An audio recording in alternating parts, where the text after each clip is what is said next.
পিঠাপুলিটা অন্যরকম মজাদার একটি পিঠা, যেটি কম বেশি সবাই পছন্দ করে। আসসালামু আলাইকুম, আমি মাহি। আপনাদের সবাইকে স্বাগত মাহি রান্নাঘরে। আজকের পিঠাটা তৈরি করে দেখাবো। এটা এত নরম, এত সফট, খেতে এত মজা হবে, একবার তৈরি করলেই আপনারা বুঝতে পারবেন। আমরা এখানে 1 কাপ পরিমাণে পানি নিয়ে নিচ্ছি। আমার 1 কাপ পরিমাণে পানিতে যতটুকু হবে আমি ততটুকুই আজকে তৈরি করে দেখাবো। 1 কাপ পরিমাণে পানির জন্য আমার সেম 1 কাপ পরিমাণে শুকনো চাউলের গুঁড়া লাগবে। সাথে আমি লবণটা দিয়েই দিয়েছি। এখন আমি একটা শক্ত খামিরের জন্য এটা ভালোভাবে আটাটা মেখে নেব। হাত দিয়ে ভালোভাবে মাখা হয়ে গেলে এটা আমি 10 মিনিটের জন্য সাইড করে রেখে দিব। এখন আমি পিঠার ভেতরের পুরের জন্য নিয়ে নিয়েছি একটা নারিকেল।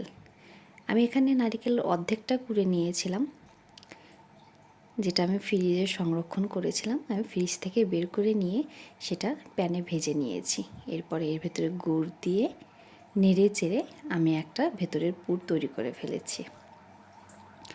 পুরটা তৈরি করা হয়ে গেলে এখন আমি সেই আটাটা হাত দিয়ে গোল গোল করে এখন আমি একটা ছোট্ট বাটির মতো তৈরি করে ফেলব। এটা বাটির মতো শেপ হয়ে গেলে এর ভেতরে আমি সেই পুরটা দিয়ে দিব। নারকেলের পুরটা দিয়ে এটার মুখটা সিল করে দিব। কুলি পিঠা যেরকম সবাই তৈরি করে সেম সেই রকমভাবেই তৈরি করব। আমি এর মুখটা ওইভাবেই ডিজাইন করে করে মেরে দিচ্ছি। আমার 1 কাপ আটাতে 18টি পিঠা হয়েছিল। পিঠাগুলো ছোট ছোট হবে যাতে দুধে ভিজালে খেতে অনেক মজা লাগবে। আমি সবগুলো এখন বানিয়ে নেব। আমি এখানে 1.5 কাপ দুধ নিয়ে নিয়েছি। সেখানে একটা তেজপাতা, 2টা সাদা এলাচ দিয়ে দুধটা অনেক বেশি ঘন করে 1 লিটার বানিয়ে ফেলেছি। এখন এর ভেতরে আমি পিঠাগুলো দিয়ে দিচ্ছি। এখনকার গুড়গুলো প্রায়ই ভেজাল। সরাসরি গুড় দিয়ে দিলে এখানে দুধটা কেটে যেতে পারে, যার জন্য আমি গুড়টা একটু জাল করে ঠান্ডা করে নিয়েছি। এখন আমি এর ভেতরে গুড়টা মিক্স করব।